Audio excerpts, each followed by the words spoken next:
Ah, mes amis, c'est encore moi. J'ai des idées qui viennent dans ma tête. Et franchement, même moi, je sais même pas d'où ça vient, ces idées dans ma tête. Franchement, tout de suite, me vient une idée. Donc, je prends mon téléphone et j'enchaîne. En fin de compte, je voulais parler de quoi? Je voulais parler de la lumière. La lumière. Quand on dit la lumière et les ténèbres. Hein? On va parler de ça. Quand on dit la lumière et les ténèbres, ça veut dire quoi? La lumière, déjà, c'est quoi? D'où vient la lumière? Même un bébé pourrait vous le dire. La lumière, elle vient du soleil. Sur cette terre-là, la seule lumière, la lumière provient simplement du soleil. On va dire après la lune, c'est le soir. Mais dans la journée, la lumière provient du soleil seul. Les ténèbres, ça provient de quoi? Quand on dit ténèbres, on va me dire oui, le ténèbre, c'est le noir. Les ténèbres. Mais ces ténèbres-là, ce n'est pas forcément le noir. Parce que les ténèbres, l'univers est noir. Mais est-ce que l'univers n'est pas amour? Non, l'univers est amour. L'univers n'est pas ténébreux. Ce noir, ce néant, il est amour, ce néant. Vous voyez ce que je veux dire? C'est pas ténébreux. Mais quand je vous ai dit la lumière, le contraire de la lumière, c'est quoi? Si vous cherchez bien. Parce que la lumière, forcément, dans la lumière, il y a la chaleur avec. Ok? La lumière, il y a la chaleur. Mais déjà, on va trouver ça, simplement. C'est quoi le contraire de la chaleur? Le contraire de la chaleur, c'est le froid. Le froid, c'est le contraire de la chaleur. Donc, quand on dit ténèbres par rapport à la lumière, on parle du froid. On parle du froid. Donc, je vais vous expliquer un truc, franchement, même moi, ça m'a choqué. Mais il ne faut pas le prendre mal, c'est juste une réalité. C'est pour comprendre, pour évoluer ensemble. Ça veut dire que, on dit que le contraire du chaud, c'est le froid.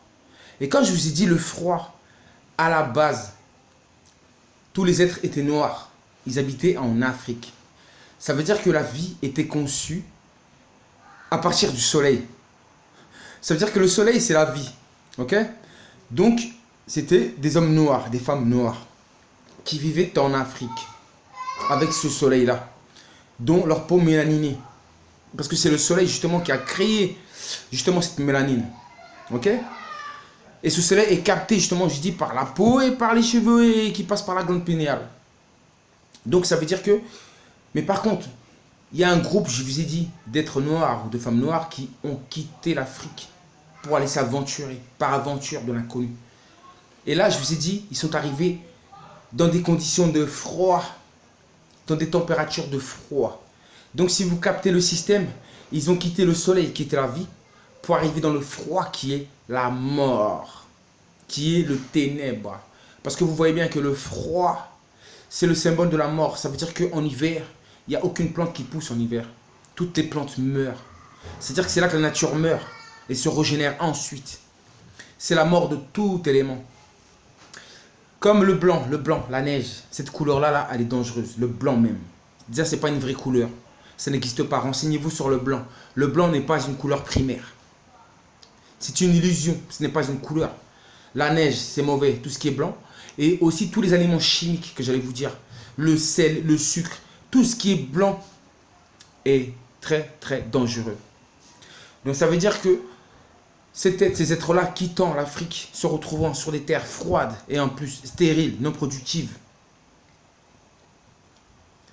sont passés du paradis quelque part. Ils sont passés de la lumière aux ténèbres. Et dans le ténèbre, forcément, ils ont perdu la mélanine.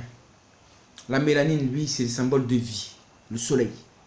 Donc quand il y a moins de mélanine, c'est la mort d'un élément. C'est comme si que l'homme noir, en fait, il s'est tué, il est mort en ayant la couleur blanche, cette apparence blanche. Il a perdu beaucoup de choses. C'est-à-dire mort, c'est-à-dire que c'est perte de choses qui étaient là naturellement à la base, en ayant changé de climat et de continent, d'environnement. Ok? Donc c'est que quelque part, nous sommes arrivés dans les ténèbres. En arrivant dans les ténèbres, c'est que quelque part, c'est là que justement,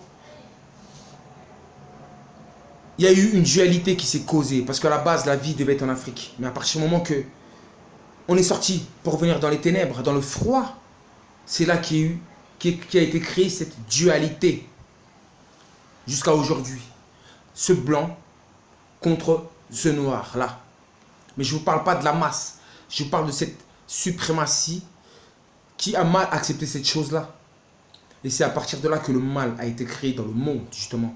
Parce qu'on l'a bien vu qu'à partir du moment que, justement, cette race est devenue blanche, dès qu'elle a commencé à quitter, justement, sa terre stérile pour aller chercher à manger, pour aller chercher du bien, ils sont partis partout, que ce soit en Amérique, avec les Indiens, ils ont tout décimé. Ils ont décimé toutes les espèces où ils ont pu partir, avec la violence. C'est la seule race qui est partie avec autant de violence, malheureusement. Grâce à cette élite-là, qui a emmené ce peuple innocent vers ça. Mais le peuple a été innocent, a été vers ça parce qu'elle n'avait plus cette connexion avec le divin. Il n'avait plus cette mélanine. Donc, il n'y avait plus cette conscience de ne pas aller respecter ce qui est être naturel. Ne pas aller empester sur les terres des autres pour voler, tuer, violer, commettre toutes les crimes, toutes les violences du monde. On le sait très bien aujourd'hui que la race qui pratique le plus de violence, le plus les armes, la haine, qui a même créé les armes, même, qui est à la base même du mot violence, c'est la race blanche. Malheureusement, c'est ainsi. C'est la seule race qui est partie empiéter les autres terres pour voler les biens et construire l'Europe qui est aujourd'hui et l'Amérique qui est aujourd'hui. On le sait, tout le monde le sait. C'est la vérité, c'est ainsi. Donc ça veut dire que même moi, Africain, noir, aujourd'hui je suis ici en Europe, je suis quelque part dans les ténèbres. Dans les ténèbres. Vous avez vu Babylone. Babylone. Babylone, c'est quoi? C'est les ténèbres. Babylone, c'est contre nature. Babylone, c'est ça, Babylone. Ça veut dire que la race blanche, étant arrivée sur une terre fertile pour survivre, elle était obligée de faire des sacrifices. Pratiquement de la sorcellerie. Elle a fait de la sorcellerie pour s'en sortir et pour pouvoir avoir les richesses qu'elle a eues aujourd'hui. Les sacrifices. Quand je dis sorcellerie, c'est beaucoup de sang versé, de vies humaines volées, beaucoup de crimes, d'atrocités démoniaques. Ça veut dire que le blanc n'était plus avec Dieu. Il est rentré dans les ténèbres. Et dans les ténèbres, il a rencontré qui? Il a rencontré le diable. Il a rencontré le mal. C'est-à-dire que le mal, maintenant, ce diable a pris cette race, s'est accaparé de cette race. S'est accaparé de cette élite pour emmener toute cette nation à tout détruire sur la terre. Et c'est ce qui se passe aujourd'hui. C'est ce qui se passe aujourd'hui. La preuve, blanc ou noir, aujourd'hui en France, nous souffrons. Même les frères blancs souffrent, les sœurs blanches souffrent. Pourquoi? Parce que vous avez donné vos vies à des traîtres, à des sorciers qui vous mènent par le mauvais chemin pour vous faire survivre. Sans respect pour autrui, par la destruction, par la violence. S'il vous plaît, vous qui avez une conscience, ouvrez les yeux. Ne suivez plus ce train-là. Ne le suivez pas si vous ne voulez pas être complice. Parce que je vous ai dit, nous sommes partis du même être, berceau de l'humanité. Ça veut dire que quelque part, l'homme blanc, il est bon aussi. Bien sûr, je n'ai pas dit qu'il est mauvais, pas du tout, au contraire. Il est bon parce que nous sommes partis du même être. Mais ce que je vais dire seulement, c'est que quand un homme noir vous parle, ne le prenez pas pour un fou. Écoutez-le. Parce que lui, il a encore cette mélanine en lui qui le connecte encore avec le divin. Donc, il a encore les enseignements qui viennent du divin qu'il peut partager avec vous. Donc, ne nous détruisez pas. Gardez-vous et servez-vous justement de nous pour recevoir justement ce lien-là, ce truc, pour augmenter justement votre mélanine spirituelle et pour redevenir des êtres naturels que vous êtes toujours, que vous êtes de base. Nous sommes tous des enfants de l'univers. Amour, paix et harmonie. On aura la paix et l'harmonie un jour dans nos terres. Mais en nous cultivant nous-mêmes spirituellement, on aura la paix. On aura la paix. Nous sommes des divins. Nous sommes des dieux sur terre. Des enfants de Dieu universel. Ça veut dire que nous avons ce pouvoir-là de ramener la paix si on le veut. Parce que ce pouvoir, il est en nous. Corps, légende.